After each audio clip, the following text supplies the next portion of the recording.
in Reflect Now, the podcast, Season 2. If you missed out on a whole lot. If you're new to this space, let me give you the one sentence quick catch-up. Reflect Now is all about us reflecting heaven in the place and space that God has us. And so we found so many inspiring stories, different guests who in different places and different spaces are reflecting heaven here on earth, what that means, what that looks like, so that you feel inspired, encouraged to reflect whatever God is calling you to reflect in the place and space you find yourself. I'm joined today. I'm so excited that he is our first guest of Season 2. He actually is such a key part on team here at City, and his name is Jeffrey Mahachi. Hey. Don't drop your phone. Almost dropped my phone. That just happened. Jeffrey, you're such a big part of our team. If no one knows who you are or the extent of who you are, give us the 30-second intro. 30-second intro. So for a beautiful thing everyone likes to say, yeah. For those that don't know me, my name is Jeffrey. So what I do here at City, I am the music coordinator. I coordinate music on Sundays, and then I do the live stream as well.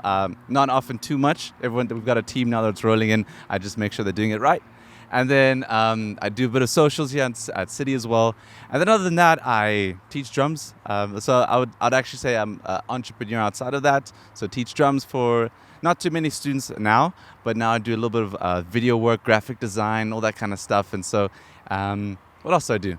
Yeah, honestly, it's just that video photography, product photography shoots, just getting into music. I always forget about that. Always. I always forget it because it's like embedded into my character. It's like, you should already know that I'm probably all about music. But actually outside of church, yeah, Jeffrey does have a flippin' great career in terms of music, doing big things. EPs have come out. He's got a big following. It's a good thing. But you can tell us more about that later. One thing I love about Jeffrey is that there's so much that we don't necessarily know. And so we're going to do an icebreaker. We started out with a bit of a game just to get ourselves comfortable last season. We've got a new one this season. And so I've got Jeffrey ready. We'll do 2 rounds of this. It's called 2 Truths, 1 Lie. And so basically, Jeff's going to give me 3 options. 2 of them are true. 1 of them is not. And I need to pick which one it is about him. So first round, let's go. Let's go. Okay, so I've got them on my phone. So the first one, I took art in high school and I dropped it for science. Oof. Okay. Then Sounds second like one, you. Growing up, I've always wanted to be a chef. That's what I wanted to be. And third one, I got hit by a car when I was cycling to the gym with my bestie Dylan. To be fair, I know Dylan and he's a bit of a clown, and so it sounds like something you guys would do. So I'm going to say that one's true. I'm going to say that you did drop art to do science. So I'll say that being the chef is the lie. That is it, dude. 1 point. This is the test. At least Jeff might be like the guest I know the most. Yeah. So hopefully I don't get this one wrong. I was trying to find some lies and I'm like, dude, this guy knows too much. So you got hit by a car and survived. That's the key of the story. Yeah, so I got hit by the car. It was just a side mirror that I hit, actually. But I flipped over and tore my shoe off. But my foot is okay. Wow. Yeah, it's crazy. Okay, the next Round one. 2. Round 2. So, in high school, I was obsessed with wrestling, WWE. Hey. Smack it down. Yeah. I own a tambourine. And then finally, I went to China with my dad in first year. And everyone thought I was famous because I've never seen a black person before. Okay, so I know that one must be true because it's just true in general. Whenever you go to an Asian country, I've traveled, I've done sports tours where our coach was a black guy and he was a hero. Or people would stop him in the middle of the street to take pictures. So I'm going to say that one's true just because I've experienced it myself. Not necessarily with you, but I've experienced it. What's the lie? I'm feeling like the lie is the weird one, which is that you own a tambourine, because I'm pretty sure there's a tambourine that you use, but maybe it's not yours, and so that's the lie. Dude, you're spot on, bro. I don't actually own a tambourine. 2 for 2. I just use the one here at church. Exactly. Done. Yeah. I just knew it. Well done, bro. That's winning. The guest I know the most is the one I got it right. So hopefully we'll see how the rest of the seasons go. Jeff, I'm so excited to, as I said, have you as first guest. And the reason that we are in this new space, and you'll see we'll be in different spaces throughout this season that I'm excited for. Mm-hmm. I picked this spot because it actually speaks a lot about who Jeff is and really what God has done in his journey and the places and spaces that he finds himself. Yes, he's on team here at City. And so you'll see we're literally on the property overlooking it, but at the same time, Jeff has his fingers in many different pies, and so God has called him to also be an influence outside of this place, and that's why you can see beyond our walls. And so this is really representative of Jeff and what God has done with him. And so Jeff, Yes. I want to start a conversation with that. We'll start with the kind of the outside, and Yeah. you do roll in circles where sometimes the idea of reflecting heaven in that space, that place, might be difficult. And so you do a lot in the music scene. We know the music industry comes with its own vices, its own dangers. How do you find, first of all, this idea of reflecting heaven on earth? Yeah. As it is in heaven, let it be here on earth. Yeah. How would you define that for someone who is completely new to that concept? Yeah. So what I was thinking about it earlier is that ideally, so I based it off Jesus' idea of what reflecting heaven looks like, and so what that is Jesus' intention of coming back was to make sure heaven and earth were reunited again. And so back in the OT, Old Testament, back in the OT, so what happened with the fall of man was the separation of heaven and earth. And so that has just happened for now decades and decades and decades. And God's intention was, I'm going to bring back Jesus. I'm going to come back on earth so we can reunite heaven and earth. And so that then basically means the idea of having heavenly principles combined, brought down on earth. And so seeing things through a heavenly mindset. Yeah. And so now what does that look like? So I hope that answers the definition, firstly. That's helpful. And then seeing that then played out in normal life, as we had spoken about, it can be a difficult place when other people that you're around don't necessarily hold those values, don't necessarily have that. You know, a big part of heaven is this kind of kingdom mindset, that there is a kingdom on earth and there is a kingdom in heaven, and God is obviously the king of heaven, and so there's things that he plans and desires, and we want to see that lived out here. But this world so often goes a different way.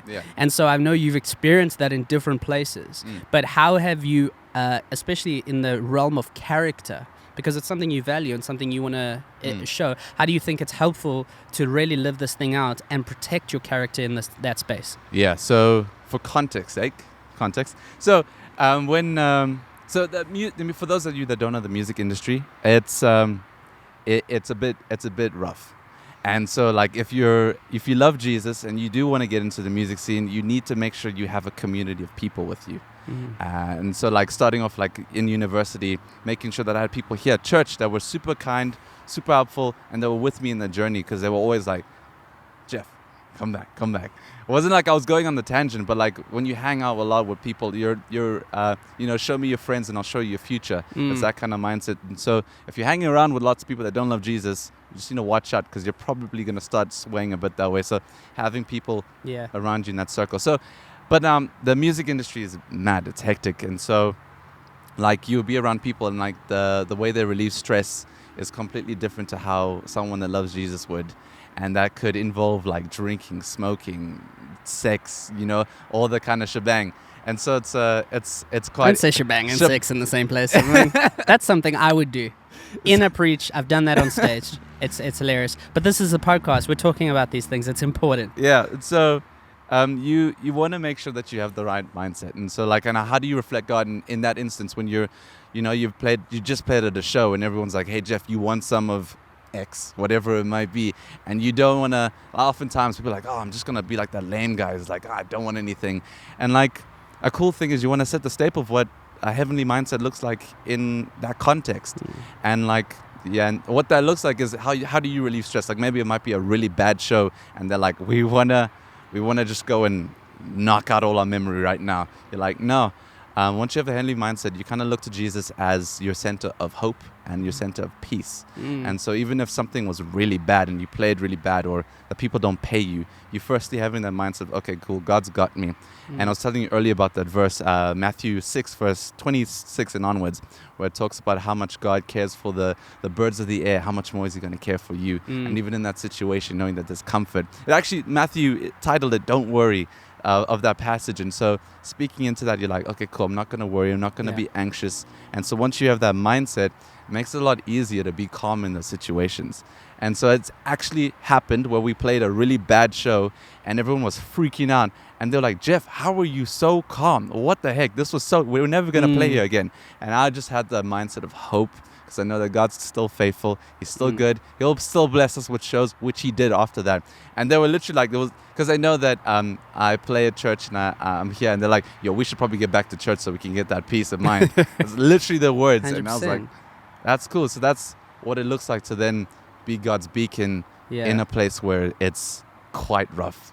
Yeah, I love how you're talking about, and it all comes down to that source. Everyone's going to have the source of their belief, their value, of their identity, and the fruit of that we're seeing even in you and what you've talked about is it's going to be a fruit of God's peace. It's going to be a fruit of God's perspective in a different situation. Yeah. Another source that you've spoken about a lot in different contexts, and I have the privilege of watching you play it out, specifically here at church, but even just in general, is the realm of creativity. Yeah. You're a massive creative, and like creative par excellence in multiple mediums, multiple fields. And I think you've always exhibited it and grown it and been really like that.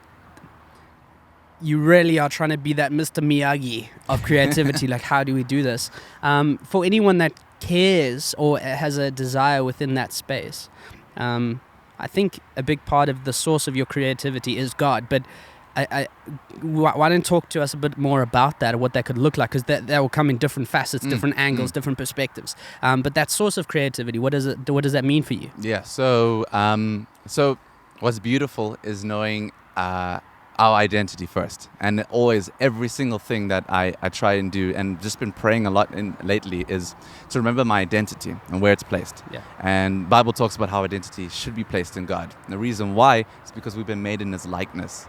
And so once you have that mindset, you're like, okay, cool, now God, how do I apply that in all my realms of living? And so now I see, how do I apply that in my creativity? And the beautiful thing is, you can fight me, but I believe God is the most creative being that will ever be.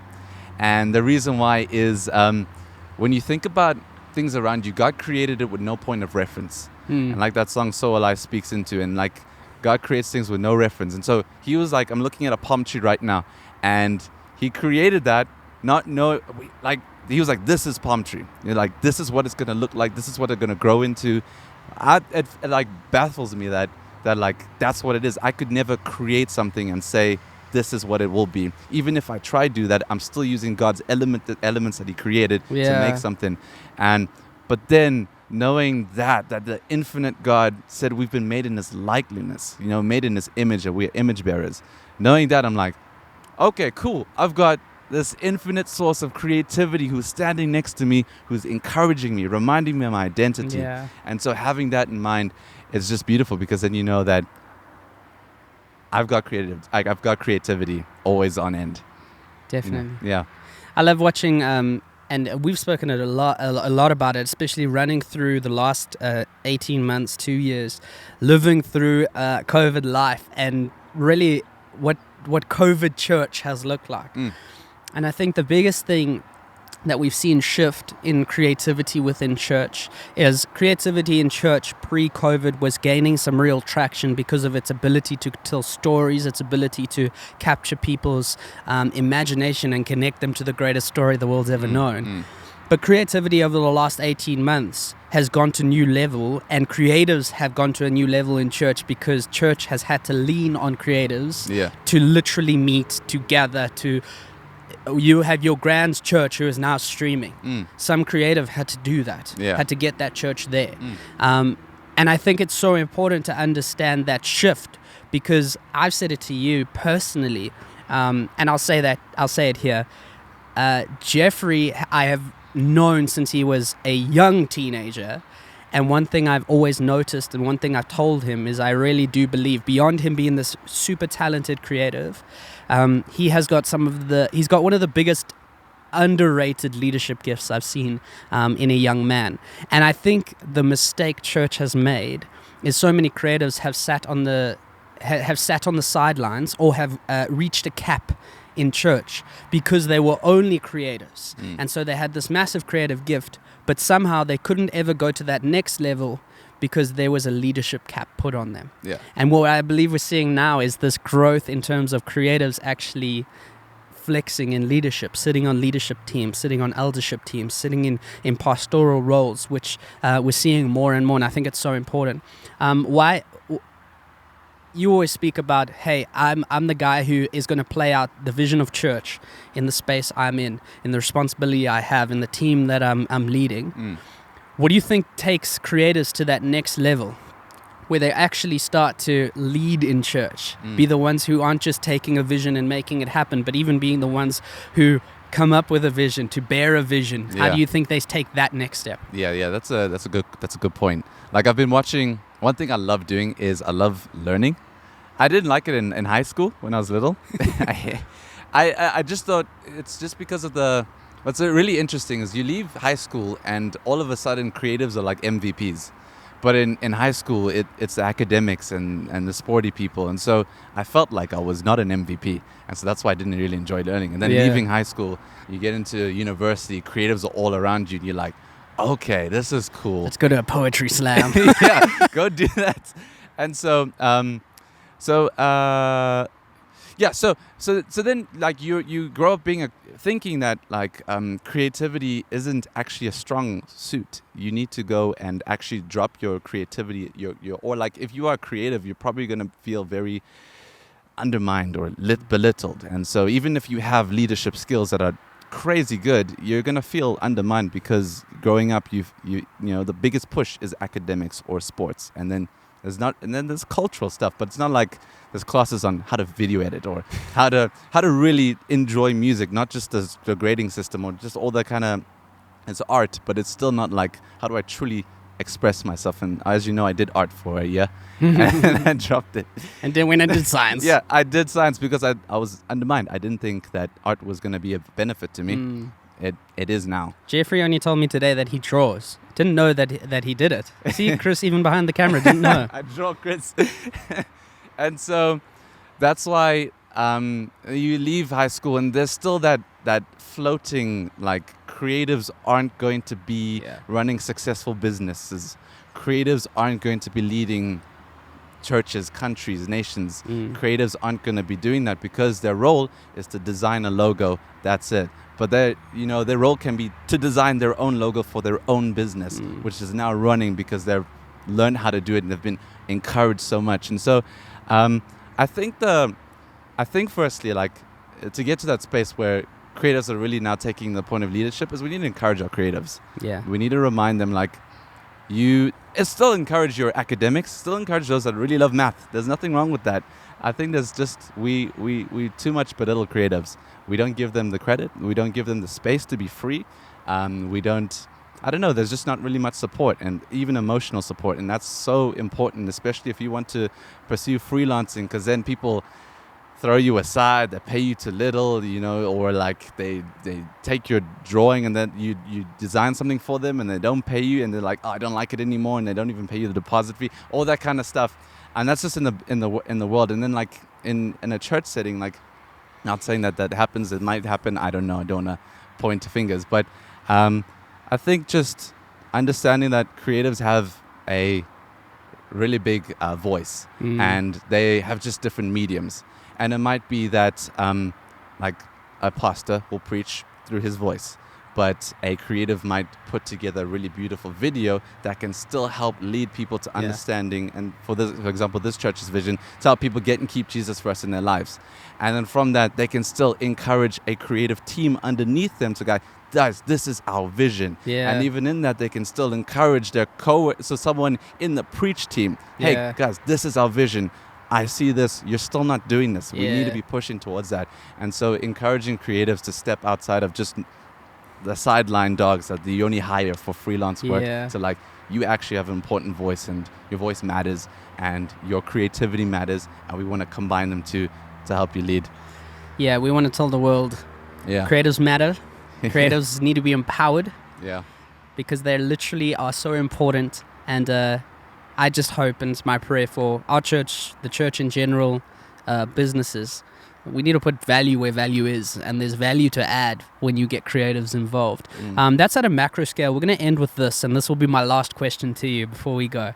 at a micro level for the person who's watching. Maybe they've got a creative gift, maybe they've got a creative desire, whatever that might be.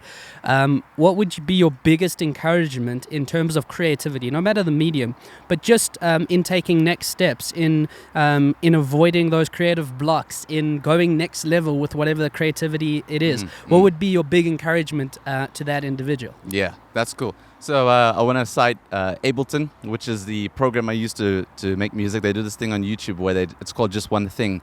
And they put one tip that musicians can do to kind of break that creativity. So guy would say, take a microphone and record a truck, turn that into, like your next song, something like that.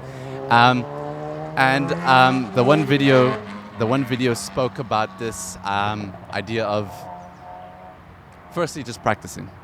But practicing with no agenda, knowing that what you make will probably be horrible, and being okay with it. Like that's the one thing. Like some of you might be a little perfectionists or struggling with that idea of perfection. Just accept that sometimes you'll make something and it's bad. It is garbage, and you look at it and you're like, this is horrible. But as you practice and as you keep on going, just imagine a tap that's opening that hasn't been opened in years. The water is firstly going to be brown. But then eventually it's going to carry on pouring out. It's going to turn into clear water. Just because the drains were a little dirty. Sometimes that might happen to you. Sometimes you might be a space where you either started or it just might be a little dip and there's a little bit of dirt that was down there in the pipe and it's just making its way back through again. You just need to keep pushing through because eventually clear water is going to come through. And so that's a big advice that I can give to anyone that's in the creative, if you're stuck in that rut. So like, for example, and I said this in a cool Instagram video I made, if you're a writer, poet, whatever, just write with no intention. Just write whatever comes to your head. Just carry on writing. It'll probably be rubbish again in the beginning, but eventually it's going to make sense. If you like to rhyme, it's going to start rhyming, You might start with you're trying to rhyme door hinge and you'll be like door hinge with orange, and then you'll be like eventually it comes into something really beautiful where it's just a flow of words. If you're this is a scary one, if you're like a producer, so a video producer, a music producer, something that involves an application, you create a project and then you delete it. Because then it's going to remind you that you can still make a project tomorrow and it's still going to be good. It's just you believing that there's an infinite source of creativity. Because creativity really is infinite. You can constantly create something. Yeah. And the best thing is, and I think you mentioned it, when you have that source of creativity, knowing that God's the biggest creative ever known, but also doing our part in terms of practice, it's going to change everything. Yeah. Jeff, thank you so much for joining us. So appreciate it. Hey, if you enjoyed this, we would really encourage you to share it with someone. When you're talking about reflecting heaven, when you're talking about character, when you're talking about creativity, these are the conversations we want to be having. I hope you're inspired. Hope you're encouraged. Share this with someone. We'll see you next time. Goodbye.